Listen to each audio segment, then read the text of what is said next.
Is there any advice I'm leaving here now that you would want to give to anyone that's focused in on innovation in CPG? I've walked so many grocery stores and retail stores, all their aisles, and I don't just walk them. We've probably done this 100,000 times each, right? Because we've all grown up going to stores.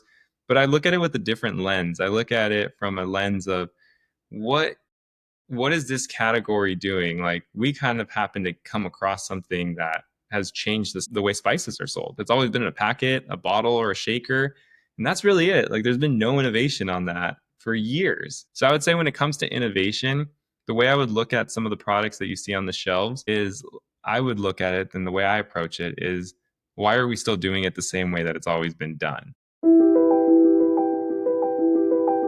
Welcome back to another episode of the Innovate on Purpose podcast, hosted by Matt Muller, best-selling author of The Mindful Innovator and Rethink Retail's top retail expert. We help retail leaders find clarity so they can grow their businesses purposefully.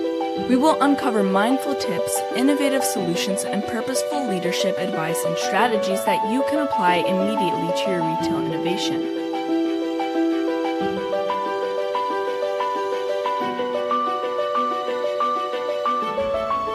Are you ready to innovate on purpose? Hey, before we jump into the episode today, I just wanted to say thank you for hitting the play button. You being here fires me up, and I cannot wait to share with you the insights that are going to make a difference in your business. Do me a favor, hit the subscribe button and leave a review so I can reach as many retail leaders as possible. They too need to hear this. Okay, let's do it.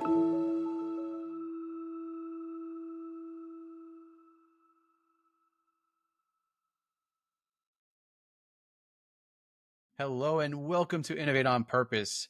We are just off of Expo West, and I saw so many amazing brands at the show this year and just hitting a lot of different consumer needs. There was this one booth that I went by that I was like, oh man, I just need to have this team on. And that was this company called EZBombs. EZBombs is a really cool concept that is shaking up the game of convenience without sacrificing indulgence and creating a really cool in-home experiences. And today with me, I have Brandon Castaneda, who is the CEO and co-founder of EZBombs. Brandon, thank you so much for being on the show today. Yeah, thank you for having us, and thank you for stopping by the booth as well. It was extremely busy for us, but we had a great show. It was extremely busy. Like, you were like on an interesting corner where people were coming from both ends, and I was like just using my elbows to kind of get through to get me some EZBombs. So you guys were definitely cranking over there. It was cool. Yeah, there was a lot of interest. We gave a ton of product away and a ton of our bags. They were all over the show. We definitely wanted to make sure we had a good bag, and I think we did a good job on that. Oh yeah, so I'm all over the place. What was your biggest win from the show? Like, can you tell us a little bit about how it went for you guys? So I'll take a quick step back on how we even got to the show. So we're only 15, 16 months into this business that we started. And when we first went to Expo West last year, we just went to go walk the show. And that was March of last year. And our manufacturing partner, they have booths there. They've already set this up. They've been there for years. So at that moment, you have to decide how much space you're going to need the following year, because they take you to the sales office and say, okay, this is how many booths you're going to get. So we just said, all right, well, go ahead and get us down for one booth extra on your side. We'll just kind of share booths for this show and see how things go. We had no idea how big or where the company would be at that time, but we just felt like, let's do it. So I'd say a big win for us on that is because we weren't even listed on the show. You couldn't even find our name anywhere. It was just a booth that was right on the corner because we were kind of using it with our manufacturing partner. But because we just made a lot of noise by giving a lot of product out, our bags, and people have seen us all over social media, there were people actually coming and hunting down our booth. It was kind of like a little scavenger hunt. They would ask, where did you get that bag? And then they would come and find us eventually. So I know you kind of see it as like, we probably missed on opportunities by not being listed, but I think the ones that came were super serious about wanting to talk to us. Yeah, I don't think you could have had any more people at your booth, quite honestly. So yeah. I think you won on that one. It was really cool. And I love that the bags were like kind of your billboard that was promoting you around the show. So that was super smart. Thank you. Thank you. Well, I think we should probably take a step back just for the people that might not have ever heard of EZBombs. So I got so excited, I just kind of jumped into it. But Brandon, can you tell us a little bit about what is EZBombs? Yeah, so EZBombs, it's the best way I describe it. It looks just like a bath bomb, but it's for cooking. So what this bomb has is all the seasonings and all the spices that you'll need to make any of the dishes that we prepare. They're all Mexican flavors, so birria, pozole, tinga, and they're all my mom's recipes. And typically these dishes are really tough to make. You have to get a ton of ingredients. It's all these different chilies, and some people don't even have access to this stuff. So what we've done is we've taken all of that, put it into a bomb, and you're able to just drop that in with meat and with water in any cooker and walk away, go watch a movie, go watch some TV, come back, and it's done.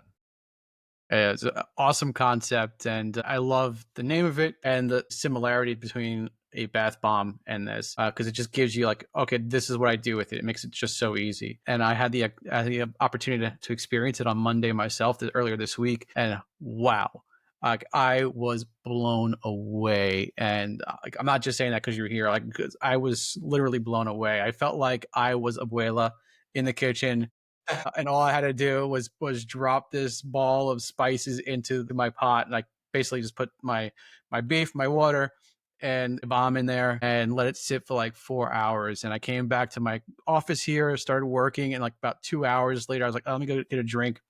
And I walk out of the office, and it just permeated the whole house. It was like, holy cow, what is that smell? And my mouth's watering a little bit thinking I about know, it I'm now. getting hungry now too. Yeah. Well, my son, he's 17. He was blown away. He's like, wow. He's like, we got to make this again. The beer was absolutely amazing, and I can't wait to try the other ones as well. But just yeah, kudos to you and the team. Amazing product. Thank you. Thank you. I'm glad you love it. Like all the things that you said, a lot of the reviews, our customers actually say the same things. That they love how simple it is. They love the way it smells because a lot of people make it in a crock pot. They go to work all day and then they come back home and then they just open their door to the surprise where they're like, oh my God, it smells amazing. Yeah, it is amazing. It's like, and it is very simple to make, but like I don't want to like kind of take away from the complexity of the recipe, because I mean it tastes so complex. Like it felt like I was a pro in the kitchen, and I was slaving over that stove for hours, just from all those different flavors they were hitting. I've had birria before at restaurants. I Yeah. have never had birria like this. Like this beat any restaurant I was ever in. So it's super complex and just amazing. So I highly recommend it to anyone listening to go out and just get a easy bomb, because it's phenomenal. So all right, enough of just me kind of complimenting the heck out of you guys. Let's dig into like where this actually came from. Like what inspired you to create a spice bomb? Yeah, so I get asked this question a lot because it's such a unique concept in this space. And the truth is, I've had many businesses in the past. This is maybe year number 11 or 12 that I've owned my own business and haven't really worked for anybody since then. And I kind of got to a point where I was looking for something new. I saw that TikTok Shop was this new platform. And when I understood the incentives that they were offering for sellers to be on the platform, it was kind of like a race to figure out what can we bring to TikTok? What can be explained in a couple of seconds? What is something that would go viral that somebody hasn't seen? And through some research, I came across that, bath bombs used to be a really viral sensation when they first came out. They had their moment maybe 8 to 10 years ago, and it's still an amazingly big business today. Like it's massive. So when I stumbled across that, I realized, wait, there's nobody doing anything for food. Like nobody's doing a food bomb. Can we get that to happen? Had no experience in the food space, but I'm like, I think we can. Like, let's just assume we can get the spices to hold and all that works. And then what kind of flavors would we make? So I just instantly start thinking back about how my mom is such a great cook and she's been cooking for us and everybody loves her food. And every time she tells me about a recipe to make at home, it's just like so much work, all these ingredients. And I'm like, I'm never going to do that. I'll just wait till I see you again and I'm going to have it. So I called her up and I said, hey, I have this crazy idea. You know how to make this stuff. Like, let's work together on this and let's see what we could do. So I went over to her house. I stayed there for about 2, 3 weeks and we just kept experimenting on getting everything to hold. Then once we finally got that down, then we started to go for flavor and we really started to optimize her recipe into this product. And once we felt like we had something that tasted good, we sent out about 50 to 60 samples with just friends and family. And everybody loved it. The only response I would get is like, maybe it needs a little bit more chili, maybe it needs a little bit more salt, a little bit too much salt, like just like Hmm. very preference based. But everybody kept saying that the flavor was awesome. They just might want to tweak a little here, a little there, or I would change nothing. So I knew we were onto something at that point. That's how the whole thing came to be. It was a wantingness to grow onto this new platform, and we just were hoping that we can do good there. We didn't realize it would scale to where it's at now. Yeah, I pause there. Usually, when I have people on to talk about their product and their company, it usually starts off with a passion for the product. Like it usually starts off like I always loved birria and I wanted a way to make it. No, that's not the way you're coming at this, Brendan. It's so cool to hear that actually the way that it started was that you actually found the channel first, like in looking at how do I leverage the TikTok and incentives that I have to be a seller on that market, and starting there. So like, okay, what's the right channel or the most opportunistic channel? And then figuring out kind of backing into, okay, well, now what are the things that I can do there? So I love that approach. That's very unique. Yeah, because I mean, I've had experience with all these different ideas in totally different industries in the past, right? And typically, at least what I found is when I start something, and when I started my earlier businesses, I started off an idea that I loved and I truly believed in. But it's not always the case with everybody else. You go and share this idea, you try to either raise money or grow this business, and you run into all these different roadblocks. But when I started to see that if you start going where the attention's at, the channel where TikTok is, they're promoting this heavily. So we get like a leg up right off the bat, and it's relatively inexpensive for us to figure out if this product's going to work or not. We make our first samples, we get things going, and we post our videos. Our first video gets almost 2 million views. It's like an instant spark. Like we're ready. Wow. So that's how it was truly born. And then I think all the ancillary benefits of how the product is so well received and how many people share it with others, all these other things just started to come out of it. And we've learned more on how, like, what EZBombs really is. It was originally just, let's get something out there and let's see if we can build a brand around something that's a cool Yeah. idea. How did you think that you got 2 million views on your first video? Like what was the key to success on that video? That's funny. That first video was only an 8-second video. It was just a simple one. It was just mom grabbing one of them. She just picks it up on the counter and she says, "You're just gonna get one of our birria bombs and drop it in." And then I just saw it like go in the pot with the camera, and then we cut it. And then everybody was like commenting, "Wait, what the heck is that? Like, what is a birria bomb?" Like, so it kind of left people on a cliffhanger. And that plus the way my mom said it, she was really nervous. She's never done any videos like this before. So she's super nervous. So instead of saying birria with an accent, like how you're supposed to, she said birria. And she Like just me. yeah, got just roasted in the comments for it. But it was just created so much engagement. So, we didn't know it was going to get 2 million views. I think this is a good first video. I was hoping to get 10,000 views, but it ends up after a week or two getting almost 2 million. And I think that's what really kind of got the spark going. Wow. So did you get like a lot of sales off that first video even?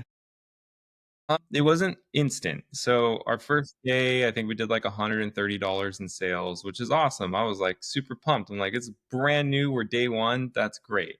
And then every day the sales started to incrementally get a little bit better. Week one was like 3,000 in sales. And then by the end of the week two, that's when things really started to go viral because we were posting 3 times a day. So now multiple videos are starting to gain traction, and we weren't prepared. I mean, we only had a couple hundred of these ready. And then in a 24-hour period at the second week, we've sold over 2,000 in one day now. So we're like, we have to stop. We have to say sold out and like figure this out. So that's what happened is we went to a sold out, started collecting information like emails and phone numbers, and then we would do weekly drops, and those drops just kept getting bigger and bigger. So now that you have like a wait list, you're selling them on a weekly basis. Like, how did you get the manufacturing side of the business kind of up to speed to where you can actually support? Yeah, so we scaled out of my mom's house for the first couple of months. And like, I mean, when I say scaled, we were at one point making almost 4,000 individual bombs out of her house a day. We were cranking them out. We had 10 people working there, and we did everything from blending to like pressing them, packaging it, and then shipping it. So we did all the steps right out of her place. And what ended up happening is we were using so much raw ingredients that we ended up connecting with a partner that sold wholesale and bulk spices and seasonings. And they also do a co-packing situation there too, where they'll do blends and stuff like that. This is very different than what they were doing. Similar, but the process is just something that nobody's been set up to do yet. So we struck a deal to do co-packing with them in March. And it was one of the best moves that we've done because they're awesome partners and they've been able to scale us to a point now where we're making, 30, 40,000 bombs a day out of their facility versus where we were at 4,000 a day with my mom. Wow. Yeah. A little bit of growth there, it's for sure. So they can really churn up the engines. Yeah, definitely. Like, well, tell me a little bit more about the experience of going to a co-man. Like, how did it feel to go from the kitchen to co-man? Like, was there any like apprehension or nervousness with doing that? Because I know there's like an investment that's involved there, or what was it like? It's a very different experience than from people that I've talked to that have been in this for a while. Because usually with your co-man, there's all these details you work out. There's minimum order quantities. There's all these details that you have to iron out. But all of that stuff was completely bypassed from us because we were buying 90% of our raw ingredients from them. So they see like you guys picked up one pallet in a U-Haul truck this week. The next week it was two. The next week it was four. Like they're seeing things are scaling. So originally we were concerned about sharing our process on how we make this with somebody else because it's very unique compared to anything out there. And we were just going to go with a blend. So if you guys blend it, we'll do the final mile and get it all prepared. But even then, it just was like there's so much food safety stuff. They had a great facility for this. So with some agreements in place and after getting to know them for a couple of months, they're just awesome people. We just decided it's better that you guys make the product. So we showed them all the steps. We bought all of the equipment that we own, and it's just they're supplying the labor and all of the run time, getting everything all set up for us.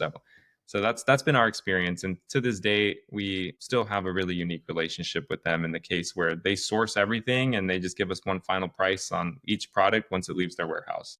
No, it's awesome. Yeah, it seems like a great relationship there. Well, I want to talk more about like the consumer experience here because I think that's like the cool thing here is that it's meeting a lot of different consumer needs. Can you just tell me from like your point of view, like what are some like the biggest trends that this is really hitting on? Well, it's really social, like the whole social aspect of it is one thing that it's you see something online and you're like, okay, that looks cool. I got to try it. So like that it captures the interest, and I think the product inherently is what got people interested. But then I think what kept them coming back is the fact that once they got to try it, they have feedback like you do. Like it tastes great. It was so easy to make. And I feel like it's something that we've seen a lot of is people share the product with others. Like you can't, I mean, you technically could, but most people don't just use one bomb for just themselves. They use one and then they cook it and then they make it with others, and then everybody's like, wow, that was so good, how'd you do that? And then they show them the product and they tell them about it, and they are excited that they got it on TikTok, and they tell them our story, and we just create all these fans out of that. So I think that's what it's hitting on, is just that shareability. It's easy to use and it's just super convenient. Yeah, it is like that communal aspect of it. Like it's like a 4 pound of roast going into this pot. It got us 3 meals. So you easily can share I see my wife bringing that to work and bringing it to her coworkers and saying, hey, you got to try these birria tacos. And yeah, you do have this like urge to want to share about the experience, even like just either posting about it or telling your friends about it. It just there is this very much communal aspect of it, and absolutely there is that convenience piece of it. And I did a podcast earlier this season about convenience and talking about the different trends that we're seeing and really defining like what is convenience, because it could mean so many different things. It means something different for everybody. Some people it means fast. Well, this is convenience, but it's not fast. It's much faster if you want to make it on your own for sure. But it's like this convenience that comes with indulgence, which is really cool because like there is this like, amazing premium experience that you're getting with the end product with very little work, just time, right? It just takes the day. So it's just, so I think you got that convenience plus indulgence factor, which is really neat. And I think is really important for consumers this day because they're not willing to sacrifice quality for convenience. You have to bring both. And that's what you have. Yeah, 100%. Yeah. So let's go into like the retail and the merchandising piece of it. Like, so Right now, I know that you're mostly TikTok, going into Amazon, looking to get into retail. Like, where is EZBomb going to fit in the grocery stores? I'm curious, like, once it gets into that retail, like, where does it sit? Yeah, that's a great question because that's something that we've been asked a ton already, and we're kind of sitting there scratching our heads at the same time too, thinking, well, does it belong in the seasonings and in the spices next to the salt and all those blends? Does it belong in the international food section, like where the tapatio, tajin, and taco shells sell? Or does it belong on the butcher counter where you're buying the meat? Because one thing that we saw is at our first roadshow, just from us being there, their meat sales were up like 20% because we were selling so much of the product. People were going over there and buying the meat required to use it. Nice. So we're at the moment not 1,000% sure. I think it can change over time, but I think right now where Walmart's planning to slot us would be in the international food section. Nice. Okay. Yeah, I could see it playing very well in every single area, but I love the idea of the cross selling, right? Mm-hmm. So to be able to go to a category buyer and say, "Hey, meat department, when you put these Easy Bombs in a basket at the meat counter, you're going to sell X more percent more beef." Like that's huge. That's like and it's higher margin, so it's better for the grocery department. So that's an interesting play. Just that you have all those different options. Well, just to add a little comment on that, I don't want to hang up on this too long, but we we did some math. In those 4 days. We sold almost 10,000 individual bombs. It was like 9,500. And if each one of them requires 4 pounds of meat, it's like almost 40,000 pounds of meat that they got to buy somewhere to use this. So then naturally they just bought it at Costco, most of it. But like when you really add up all the math, it's like, wow, there's so much meat sales that can come out of this. Oh, absolutely. Yeah, it's a no-brainer. So that's you have like multiple parties that should be interested in this. Really interesting to see the journey and where you guys end up. But international might be a great place to start. But I seriously see this as like a meat department add-on. So I would get the meat department's buyers interest. I would get their ear. So we'll see how it goes with this first stab at it. So let's see. You got Amazon. You have TikTok going into retail. Like, what's next for Easy Bombs? Yeah, so we've all been thinking about this quite a bit. We can stay 100% in the authentic Mexican category, but there's so many people that have been asking us to do other international cuisines. So the one thing I don't want to do is go too wide too fast. We've done awesome by keeping things true to who we are. So, what we're working on right now is expanding a little bit more into the Mexican category. We have about three other options that are coming up real soon, like green pozole, chile verde. They're all of these dishes that everybody's been asking for. And in addition to that, we've been considering trying some other, smaller form factors where we can go with like little mini bombs. And these could be used for maybe a single serving option, or one that I'm actually kind of excited about is we want to take those little minis and drop it into a beer. And you got like a mechilada bomb or something that can pair really well with what our brand is like tacos and birria and like all this other stuff. So we really want to focus in more on that side. And we think maybe in the next 6 months to a year, start experimenting with different culinary experiences, like maybe an Indian food set, a Caribbean food set. And we can test those out just on our website to our subscribers or things like that. Like maybe make a small run of those. Let's see how the feedback is before we start really trying to push that into retail. Yeah, that's smart. You have a great e-commerce channel, so why not leverage that for quick learning, Mhm. especially once you're going beyond the foundation or the core of the Easy Bombs brand, which is definitely Mexican cuisine right now. So that makes a lot of sense, and I can't wait to see what you guys are going to like expand on first in global cuisine because there's so many different directions that you can go. But I do love the fact that you're keeping it laser focused and not going too wide so early on because there's so many different directions you can go with it. But like I think focusing is going to get you, I think, a lot more growth. When we think about the expansion piece of it, do you think it's like Indian next? Like, is that like the next cuisine? I'm not sure if it's specifically that, but I think the way I approach it is it has to be easy still. Like, I don't want to create recipes that it's like you need the bomb, then you need to chop carrots, chop celery, chop onions. Like, now you're just getting into it's just regular cooking now. The whole point is like add the meat, add the water, and one or two other things like at the absolute most. So that's what we're really trying to stay focused on. So we actually are hiring somebody in house to really just focus on only flavor developments right now, and just bring us all of these new samples for us to start trying and experimenting with things. Because I want to have these drops like a couple months out ahead of time, where I Yeah, know these are everything that we're gonna do. This is the next flavor. So maybe it's Indian, maybe it's not, but I'm not sure. There's hundreds and hundreds of options that we have at our table right now. definitely. That's awesome. So I'm curious, like about like the consumer that you're seeing so far. Like, who is like your ideal consumer? Like, who's like that persona that you're really catering to right now? It's funny because you can't really get to meet everybody online. You get to kind of get an idea, but after doing some road shows here, we've really gotten a chance to actually see face to face like who's interested in what, who's buying what. And I definitely got to say, I thought the Hispanic crowd would be so thrilled about this, but I think we get probably the most negative kind of comments before they've tried the product online, because it feels like my grandma would be so upset if I use this, or my mom makes it already. Like, why would I want to try that? There's no way it's going to taste good. Mm-hmm. I think once they try it, they're like, they're in. They're like, why would I do it the same anymore? They're almost skeptic, like so skeptic that they're trying it and they're like, God, I can't believe it tastes this good. And I see Yeah. it firsthand watching them do that. But I would say definitely the biggest buyers online would probably be like white, Black community, things like that, because they don't have anybody in their family that knows how to make this. So when Mm-hmm. they see a viral video of like a taco with a cheese pool and it getting dunked in the consomme, it's like, I want that. I either can go to a restaurant or I can make it myself, or I can use EZBombs. So naturally, it's like, let me go with the easiest way. It has a lot of reviews. So I think those are the ones that were maybe the easier ones to adopt it, and they love it. They keep coming back too.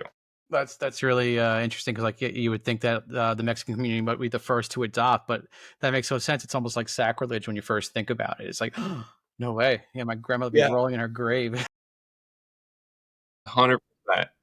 Yeah. Right now, I mean, that's one of the biggest trends that are out there as well, is that people are looking for global cuisines. So that things that they don't aren't accustomed to making at home is really what they want to try. They want to travel the world without leaving their home. Like that's like really what people are trying to do. So this is definitely a product that allows you to get to new parts of the world without having to leave your house, which is really awesome. Yeah. So I want to also just kind of discuss like what are some of the biggest obstacles, like what are the biggest challenges that Easy Bomb is right now have in front of them and thinking about, and how you're going to overcome those over the past next 12 months or so. We've had a variety of different challenges getting the business to where it's at now. And I would say the challenges that we've had that I think we're going to continue to have a little bit going forward, we're starting to expand on it more, but is the skill set of everybody that is on the team.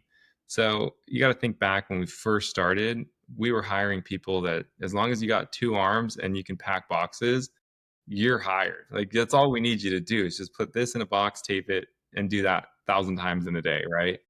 And now that we're starting to get into more complex things where we're dealing with way more marketing, we're dealing with getting into retailers, we're dealing with price negotiations and all of these things. I have a lot of experience in that. We have our chief operating officer, Mike, that is really awesome in that. But beyond that, the family and the team is starting to grow with it. So what I think is going to be our biggest hurdle into this year is, as we keep growing, is just bringing on those right people that can help supplement our team, whether it's either agencies, consultants, or just in-house people. And that's what we're really on the hunt for right now. And we've already been identifying which ones where holes are and gaps are, and we're starting to recruit those people in. Cool. What do you think is like your biggest gap right now? I would say the biggest gap that we have right now is around the retail side of stuff, with the logistical side of it, inventory forecasting and stuff like that. We do get a ton of support from our co-man. Our co-manufacturer has done this already for years. So they do give us a ton of support, which has given us a good like relief for now. But I do want to bring somebody in that I think is going to really understand and know this, and will be super intimate with our business, but also super intimate with the manufacturing side. So that way we know we can scale this out, because we're being approached by all different types of retailers. And it's hard to say no when like you're already getting in the door with Walmart, and then you get calls from Target and Kroger and all these that want to do business too. But it's like, I just got to make sure we have enough stuff to be able to do that, you know? Yeah. That's a great problem to have, though. Yeah. It's an It's awesome obstacle. It is a great problem to have. We are not complaining at all. We're just doing what we can do as fast as we can. Well, that's awesome, Brandon. Congratulations on all the success with EZBombs. I am totally a fan, and I will definitely be watching the journey, and I can't wait to see you come to local stores. I know you're going to be on my Walmart shelves, in public stores, Kroger's. You're going to be everywhere. It just makes total sense. So congratulations on the success. Thank you. It's much appreciated. Is there any advice I'm leaving here now that you would want to give to anyone that's focused in on innovation in CPG? Like, what are the things that they should be doing to come up with innovative products and get them into stores? You know, I think one thing that I tend to do now quite a bit is, because we're so focused around retail, I've walked so many grocery stores and retail stores, all their aisles, and I don't just walk them. We've probably done this 100,000 times each, right? Because we've all grown up going to stores. But I look at it with a different lens. I look at it from a lens of what is this category doing? Like, we kind of happen to come across something that has changed the way spices are sold. It's always been in a packet, a bottle, or a shaker. And that's really it. Like, there's been no innovation on that for years. Maybe it's a new blend or new flavors, but I mean, that's just still the same thing in the same form factor. So I would say when it comes to innovation, the way I would look at some of the products that you see on the shelves is, I would look at it, and the way I approach it is, why are we still doing it the same way that it's always been done? You know, and I think that's something that I've learned out of EZBombs for myself. And when I start going into these stores, I look at all of these products and I'm wondering, well, could you change the way it's delivered? Can you change the way that it's packaged? Can you change the vehicle that it's in? Like, whatever the case is, I think there's so many ways to change it. Some might not make any sense at all, but that's the only way you're going to stumble across something that's going to work. Absolutely. Yeah. Got to experiment and try new things. And yeah, I think we do get kind of stuck in our box and just like, this is the way it's always been. And we don't ever question. And I'm glad that you're out there questioning it, Brendan. Really great insights. Again, thank you so much for being on the show today, and best of luck to you moving EZBombs into the future. Well, thanks for having me. And if anybody ever wants to reach out and chat some more, just go ahead and hit me up on LinkedIn. I'd be happy to connect with anybody. Awesome, Brendan. I'll put your links into the show notes as well, so this way people have easy access to that. Thank you. We have made it to the end of another episode. Thank you for tuning in. A couple of things before you go. If you have found value in this episode, I am sure you'll find value in what we have coming up. So please subscribe so you will have access and know when we launch the next episode. Also, leave a review. The more reviews we have, the further our reach becomes, and I truly want this to be heard by as many leaders as possible. Don't hog this all for yourself. I would love to hear your insights on this topic, so meet me on social media at Matt Muller Innovation on LinkedIn and Instagram. And lastly, if you want to learn more about my story and what I can do for you and your company, go to themindfulinnovator.com. I would love to help you innovate on purpose. Until next time, just remember, bring a level of awareness to each conversation, each observation, each moment, and you can create great change in this world. Thank you.